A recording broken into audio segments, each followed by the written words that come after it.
158페이지 30번부터 41강 수업을 계속하겠습니다. 158페이지 30번부터입니다.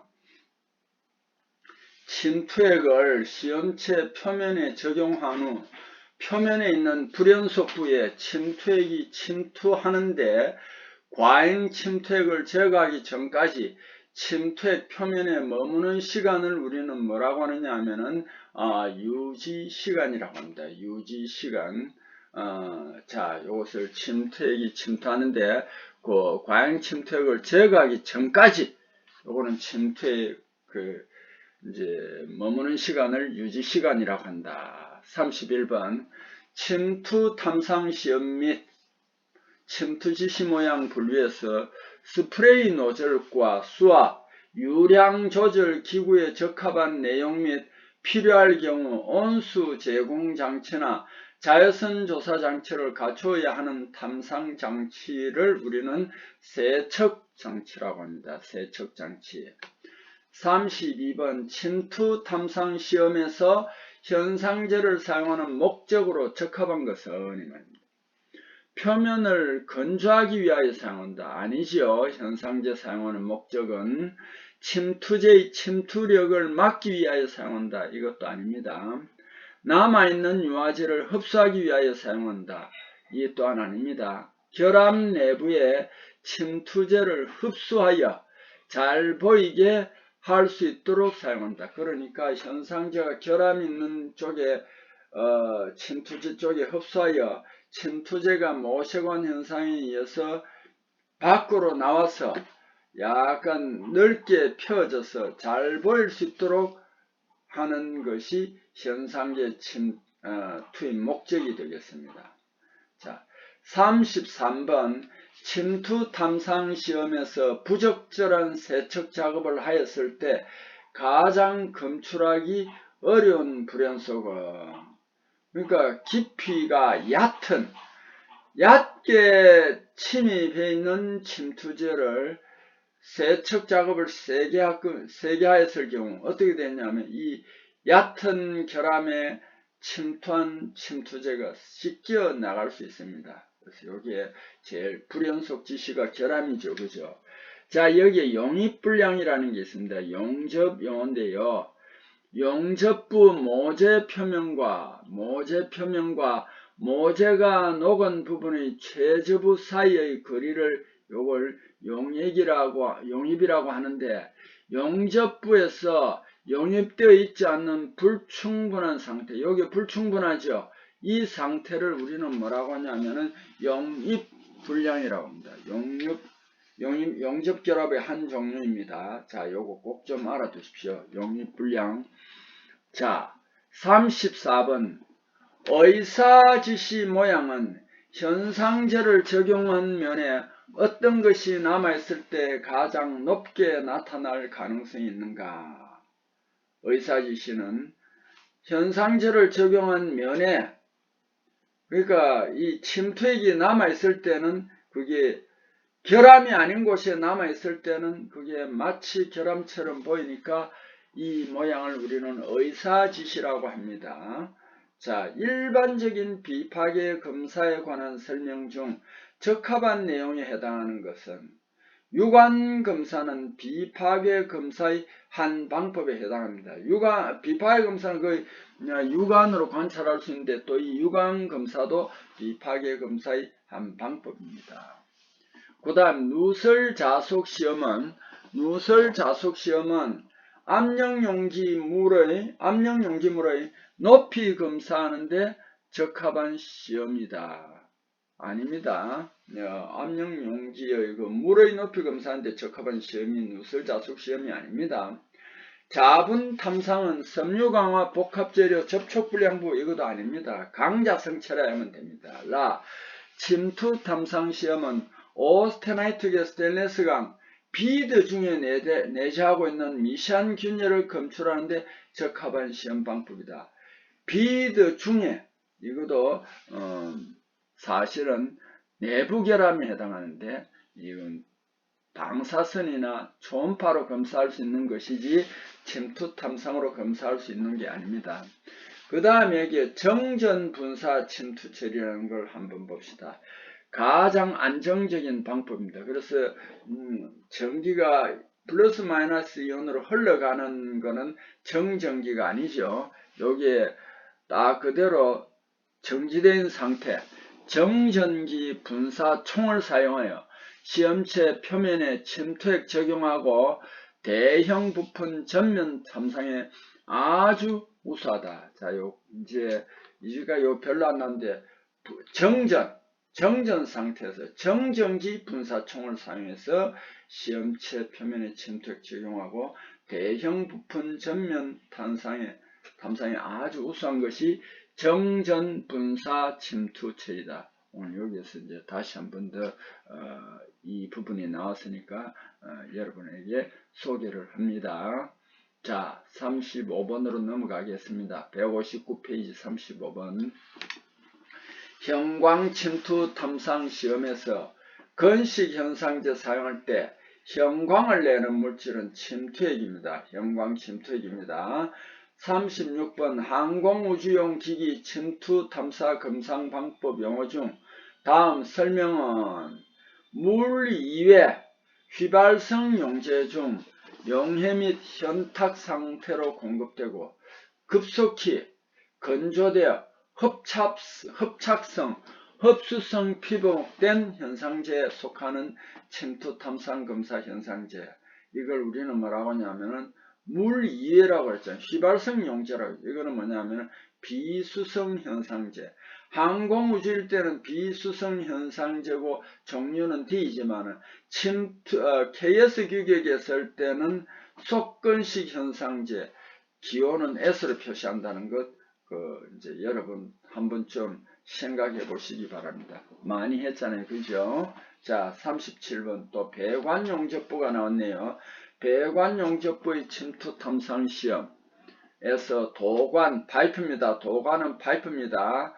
도관의 일반 부분일 때 침투 탐상 시험에 대한 지시 모양 분류 및 합격 판정 기준으로 옳은 것은 요거는 KS 규격, 우리가 지금 공부를 한 KS 규격에 존재하는 게 아니고 이거는 배관용접부 규격입니다. 독립 침투 지시 모양은 독립하여 존재하는 개개의 세 종류의 지시 모양으로 구분한다. 독립 침투 지시 모양은 독립하여 존재하는 개개의 세 종류의 지시 모양으로 구분한다. 여기 이제 합격 판정 기준은 아니다. 합격 판정 기준이 아니다. 이제. 그러니까 이게 독립 침투 지시 모양이 이렇게 나타나 있는데 이게 길이가 얼마다 구체적으로 뭐 이런 게 안 돼 있죠. 이게 합격 판정 기준은 아니다. 상당히 조금 어렵습니다. 독립 침투 지시 모양과 연속 지시 모양은 한 개의 길이가 10mm 이하일 때 합격으로 한다. 요거도 아닙니다. 자, 그 다음에 연속 침투 지시 모양 길이는 침투 지시 모양의 개개의 길이 및 상호의 간격을 더한 값으로 한다. 요거는 여러분이 아마 우리 KS 규격에서도 했습니다. 자, 연속 침투 지시 모양이라고 정의를 했습니다. 그 길이는 침투 지시 모양의 개개의 길이 및 상호의 간격을 더한 값으로 한다. 여러분 여기서 착각할 수 있을 겁니다. 그 사이의 간격이 얼마고 이런 걸 말을 안 했지만은 여기에서는 연속 침투 지시 모양이라고 결론을 내렸습니다. 그러면은 그 길이는 다 개개의 침투 지시 모양의 길이와 그 상호 간격을 더한 값으로 한다. 요게 맞습니다. 분산 침투 지시 모양은 영속된 용접 길이 500mm, 다의 합격점이 10점 이하일 때는 합격을 한다. 연속된 용접 길이 500mm, 요거는 아닙니다. 자, 그래서 여기서 이 37번은 솔직히 말씀드리면은 저도 이 규격집을 읽어보지는 않았는데 우리가 여기서 이제 이런 문제에서 여러분이 좀 이제 당황할 겁니다. 어떤 데는 틀릴 수도 있습니다. 그러니까 너무 이제 자책할 필요는 없습니다. 근데 여기서 이 문제를 잘 읽어보세요. 여기에서는 연속 침투 지시 모양이라고 벌써 했습니다. 길이는 침투 지시 모양의 개개 길이 및 상호의 간격을 더한 값이다. 어떤 의미에서는 이게 저 KSB 0816하고도 비슷해요. 그러니까 여기에 맞고, 가해 같은 경우는 우리가 잘 이제 생각해야 됩니다. 독립 침투 지시 모양은 독립하여 존재하는 개개의 세 종류의 지시 모양으로 구분한다. 이게 이제 합격 판정 기준은 아니다. 좀 애매하고, 나에는 한 개의 10mm 이하일 때 합격을 한다. 여기 아니고, 라에는 뭐 용적 길이가 500mm, 다의 합계점이 10점 이하일 때 요것도 아닙니다. 그래서 요 37번은 솔직히 저도 고백하면 이 부분은 다 안 읽어봤는데, 우리가 여기서 왜 다가 되느냐 하면, 요거는 KSB 규격에서도 요게 상당히 이제 신빙성이 있으니까 요 다를 해 줘야 합니다. 자, 여기에 또 누설 시험법을 잠깐 여기서 소개하고 있는 비파괴 검사에 속하며 탱크 용지. 자, 요거 기밀, 수밀, 유밀 등을 검사합니다. 이게 이제 가장 기본적인 게 기밀, 수밀, 유밀 등을 검사한다. 그래서 여기 이제 누설 심한데 기밀, 수밀, 유밀을 방지하는 또 용접은 뭐냐 하면은 그 시임 용접이다 하는 것도 우리가 몇 번 했습니다. 자, 38번 침투 탐상 시험 방법 및 침투 지시 모양 분류에서 시험 기록 작성할 때 시험 장소 기온과 침투액의 온도, 기온 및 액체 온도를 기록할 때 다음 중 반드시 적어야 하는 온도에 해당하는 것은 4도씨, 15도씨에서 50도까지는 괜찮습니다. 그런데 3도부터 5도까지는 침투 온도를 높여야 됩니다. 침투 시간을 늘려야 됩니다. 그렇기 때문에 여기에서 4도씨일 때는 침투 시간을 얼마였다, 요것을 알려줘야 됩니다.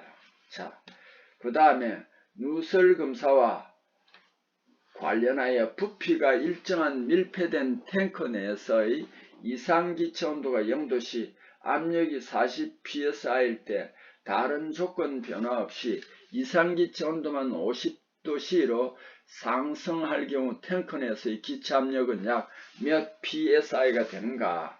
자, 이거 우리가 안 했지만 요 공식을 이제 집중적으로 공부를 하지 않았지만은 요 공식을 우리가 한번 알아두시면 좋겠습니다. 자, 여기 뭐냐 하면은 보일-샤럴의 법칙입니다. 보일-샤럴의 법칙입니다. T1분의 P1V1입니다. equal T2분의 P2 V2입니다. 요거는 같습니다. 부피 변화가 없어서 부피 변화가 없다고 그랬잖아요. 말 안 해놨잖아요. 그죠? 그럴 때는 T1분의 V1, T2분의 V2 적용합니다. 그래서 여기에서 지금 이게 이제 이렇게 한번 봐야 되겠네요. 자, 요 조금 어두운데 여기에 그래서 여기서 이제 이렇게 됐습니다. 273분의 T1은 273분의 40, 그러니까 40이 0도니까 273도 아닙니까? 그죠? 40 맞죠? 그죠? 40 그 다음에 273 플러스 50입니다. 분의 X를 모른단 말입니다. 여기에는 지금 이게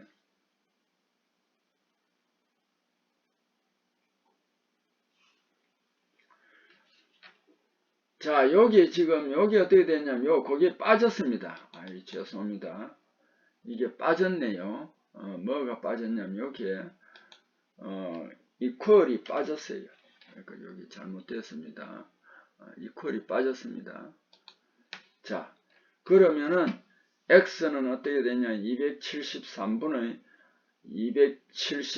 40 곱하기 273 더하기 50입니다. 약 47.3 psi다. 자, 요걸 여러분 꼭 좀 알아두시기 바랍니다. 이 공식이 한번 나올 수 있다. 누설검사. 이게 상당히 좀 쉬운 문제는 아닌데, 그러나 요거는 이제 공식이 이렇게 나왔으니까 요걸 정확하게 여러분이 이제 풀 수 있습니다. 자, 이렇게 알아두십시오. 자, 39번 침투 탐상 시험 방법 및 침투 지시 모양 분류에서 현상 방법 기호가 n일 때 이거는 현상지를 사용하지 않는 무현상법이다 하는 거는 바로 알 수 있죠. 자, 다음 문제로 또 넘어갑니다. 160페이지 40번입니다. 침투 탐상 시험 방법 및 침투 지시 모양 분류에서 전수 검사한 후 합격한 부품에 대하여 시험지에 표시하는 방법에 대한 설명으로 옳은 것을 내었습니다. 전수 검사입니다. 모든 걸 다 검사한 거예요. 합격품에는 각인, 뾰족한 것으로 P라고 새기는 걸 각인이라고 합니다. 또는 거기에다가 글자를 써서 부식액을 거기에다 뿌리면 그 부분이 홈이 파입니다. 그걸 부식이라고 하고, 아니면 적갈색으로 P를 표시합니다. 요게 전수 검사할 때의 방법입니다. 자, 그 다음에 41번 침투 탐상 시험 방법 및 침투 지시 모양을 분류해서 잉여 침투액을 제거하는 방법에 따른 분류기에 대한 설명이 틀리게 연결된 것은 A는 물로 씻는 것입니다. 숯에 의한 방법을 사용한다. 맞죠? C는 용제 제거에 의한 방법을 사용한다. 맞죠? D는 속건식 유화제를 사용하는 후유화에 의한 방법이 아니고 이것은 물 베이스 유화제를 사용하는 후유화법이다 하는 거 맞고, B는 기름 베이스 유화제 적용하는 후유화에 의한 방법이다. 그래서 답은이 여기에서는 틀린 설명이 되겠습니다. 42번 침투 탐상 시험 및 침투 지시 모양 분류에서 VCS 기호일 때 C의 의미는 이거는 용제 제거에 의한 방법이다. 기름류 같은 걸 신느나 이런 기름류 같은 걸 넣고 그것을 뿌려서 그 잉여 침투액을 제거하는 겁니다. 자, 43번 항공우주용 기기의 침투 탐상 검사 방법에서 수성현상제로 침투 지시 모양을 관찰할 때 최소 및 최대 현상시간으로 옳은 것은, 수성현상제로 할 때는 최소 10분, 최대 2시간입니다. 우리가 KS 규격에서 할 때는 현상시간이 얼마였습니까? 무조건 7분이었죠. 그죠? 근데 7분에서 1시간이었습니다. 항공우주용일 때는 수성현상제일 때는 최소 10분에서 최대 2시간이다. 그래서 KS 규격보다 조금 최소 시간도 길고 최대 시간도 2배로 길지요. 자, 재료의 비파괴 검사를 적용합니다. 아래 적용법에 대한 설명 중 옳은 것은 이었습니다. 자, 구조부 재질 적합 여부, 규정된 막 처리가 잘 되었는가의 여부 점검하기 위해서는 외관 검사가 주로 이용되고 있다. 구조부 재질 적합 여부, 규정된 막 처리, 이거 외관 검사로만 하는 게 안 됩니다. 막 처리 같은 이런 거는 쉽게 말하면 와전류로 하는 게 좋겠죠. 그죠? 구조상 분해될 수 없는 전기용품 등의 배선 상황 조사하는 경우에는 침투 탐상이 주로 이용된다. 이것도 말이 안 됩니다. 담금질 경화층 깊이, 페인트 막 측정할 때, 페인트 마크면 무조건 와전류 탐상시험이 주로 이용된다. 공항에서 수화물 내용물을 조사할 때 초음파 탐상이 주로 이용된다. 요거는 사실은 방사선 탐상시험이 주로 이용됩니다. 스트레인 검사, 재질 적합 여부, 막 처리 검사입니다. 재질 적합 여부. 그래서 요거는 스트레인 검사. 도막이나 페인트 막 같은 거는 와전류입니다. 방사선 탐상시험은 수화물 내용 조사라고, 초음파 탐상시험은 분해 불가한 전기용품 배선 상황 검사가 가능합니다. 그래서 여기에서는 다가 맞습니다. 그리고 여기에 아주 구체적으로 상세한 설명은 그 밑에 또 다 설명했기 때문에 여러분이 이걸 보고 이제 풀이를 하면 되겠습니다. 44번 항공우주용 기기 침투 탐상 검사 방법에 따른 검사에서 합격한 경우 표시 방법의 우선순위로 옳은 것은 각인으로 합니다. 각인 새기고, 그 다음에 이제 안되면 애칭 부식을 하고, 그 다음에 착생. 요거는 뭐냐 하면은 이제 KSB 0816과 갔는데 그때는 우선순위를 안 했는데 항공우주용에는 여기에 각인, 애칭, 착색 우선순위를 했고, 그 다음에는 또 꼬리표를 부착할 수 있다라는 게 여기 이제 나와 있습니다. 45번 침투 탐상 시험 방법 및 침투 지시 모양 분류에 의한 탐상 시험의 조작 과정에서 온도에 대한 규제가 특별히 규정되지 않는 것은 후 처리할 때는 온도라든지 이런 게 없습니다. 자, 여기서 이제 사실 세척 처리할 때도 이게 온도가 있고 침투 처리할 때 뭐 현상 처리할 때도 이게 이제 온도가 필요합니다. 그래서 여기에서는 침투 처리와 현상 처리할 때는 뭐 한 15도에서 50도가 적정하고요. 세척 처리할 때는 그 형광일 때는 물 같은 거는 한 10도에서 40도다 뭐 이렇게 되어 있습니다.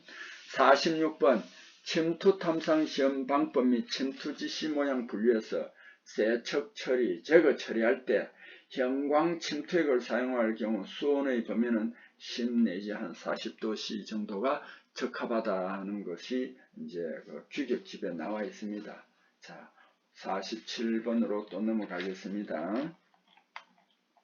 161페이지 47번 항공우주용 기기 침투 탐상 시험법에서 과거에 실시한 청정화와 표면 처리 및 실제 사용으로 검사 유효성을 저하는 표면 상태를 생성하고 있는 징후가 인정되는 경우에는 어떤 처리를 하도록 규정하는가. 여기서는 애칭, 부식을 한다. 요걸 알아두시고 48번 침투 탐상 시험 방법 및 침투 지시 모양의 분류에서 기름 베이스 유화제를 사용할 때 또 그 방법이 형광 침투 탐상일 때는 3분이다.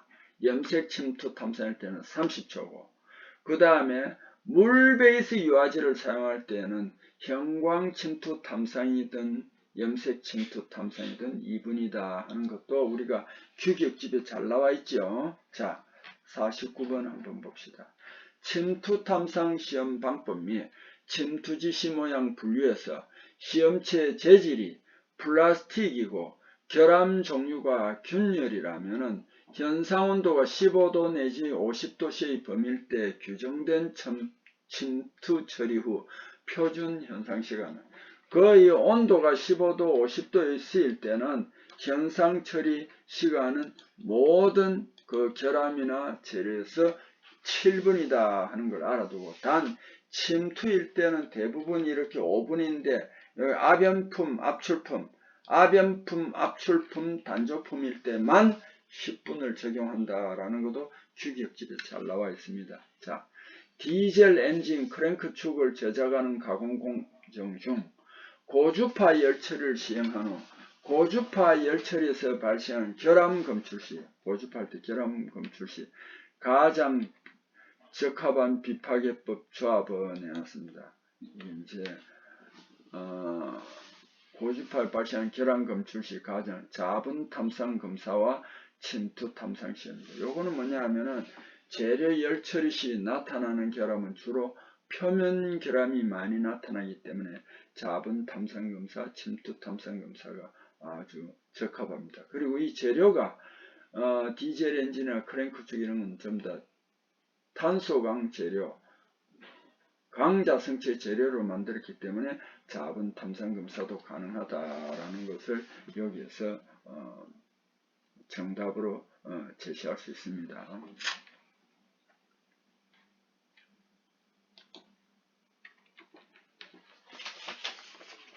자, 그 다음에